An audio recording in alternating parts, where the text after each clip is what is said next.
পড়াশোনা কোনোদিনই হয় না।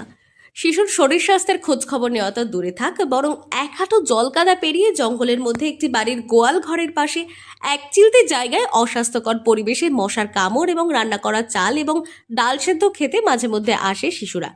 শিশুর সংখ্যা বেশি হলে অভিভাবকেরা ফোন করেন, তবেই আসেন দিদিমণি কিংবা সহায়িকা, তাও মাত্র 1 ঘন্টা। আর এভাবেই দীর্ঘ 10 বছর ধরে চলছে গোয়াল ঘরে ICDS সেন্টার। এখান থেকে হ্যাঁ, আগে ওইখানে পড়াতাম, এখানে রান্না হতো সবাই। ওইখানে মানে যে জায়গাটা ভালো মাঠের পাশে যে ভালো পানীয় জলের ব্যবস্থা আছে ওখানে। পানীয় জল তখন ছিল না, এখন হয়েছে সেখানে। হ্যাঁ বলুন।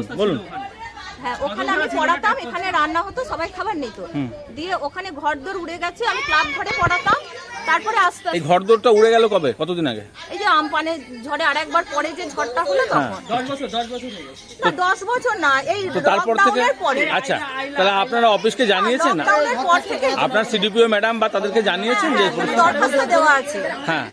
এলাকাবাসীর অভিযোগ, শিক্ষিকা কিংবা সহযোগী এ বিষয়ে তৎপর হলে নিশ্চয়ই সমাধান হতো, কিন্তু জনসমক্ষে ICDS সেন্টার হলে তাদের আসা যাওয়া, উপস্থিতির সময়, মিড ডে মিলের খাদ্য খাবারের গুণগত মান প্রকাশ্যে আসবে। অন্যদিকে শিশুর সংখ্যা বেড়ে যাবে। তাই এলাকার সবুজ ঘন মাঠে সুন্দর পরিবেশে ক্লাব ঘরে স্কুল চালাতে রাজি হননি তারা। এমনকি এলাকাবাসীর জায়গার পর্যন্ত সুবন্দোবস্ত করেছে যাতে আগামীতে স্থায়ী সেন্টার গড়ে ওঠে, কিন্তু তাতেও হেলদোল নেই SDPO কিংবা ঊর্ধ্বতন কর্তৃপক্ষের। কারণ একটাই যে চারপাশে বাড়ি আছে, এখানে একটা মানে এমনই একটা জায়গা যে উনি যদি খাবার চুরি করতে পারে তাহলে কেউ কিছু বলবে না বা দেখতে পারবে না। আর ওখানে সবার সামনে পরিষ্কার জায়গা আছে, ওখানে যদি উনি কিছু করে চুরি তাহলে সবাই কমপ্লেন জানাবে, সবাই বলবে। এই কারণেই উনি এখানেই বসেন। এরকম কি মাঝে মধ্যে হয়? হ্যাঁ, মাঝে মধ্যে প্রায় দিনই হয়, সপ্তাহে 2-3 দিন হতে গেলে। আপনারা ফোন করেন? হ্যাঁ, আমরা ফোন করি, উনি অনেক অজুহাত দেয়, আসতে চায় না, বৃষ্টি হয়েছে, ঝড় হয়েছে, নানান কথা বলে। আচ্ছা, কতগুলো বাচ্চা পড়ে এখানে? এখানে তো তাও অনেক বাচ্চাই পড়ে, 20-25 জনের বেশি ছাড়া অনেক বাচ্চাই পড়ে। আচ্ছা, অভিভাবকেরা জানাচ্ছেন তারা স্থানীয় পঞ্চায়েত প্রধান, BDO, SDPO সকলকে লিখিত অভিযোগ জানিয়েছিলেন। সম্প্রতি পঞ্চায়েত প্রধান তার নিজস্ব প্যাডে সেন্টারের করুণ পরিস্থিতির কথা তুলে ধরেছেন, কিন্তু তাতেও কিছু যায় আসে না তাদের। তাই বাধ্য হয়ে আজ দিদিমণিকে আটকে রেখে বিক্ষোভ দেখান তারা। তাদের সাফ কথা, শিশুদের ভবিষ্যৎ নিয়ে ছিনিমিনি খেলা যাবে না।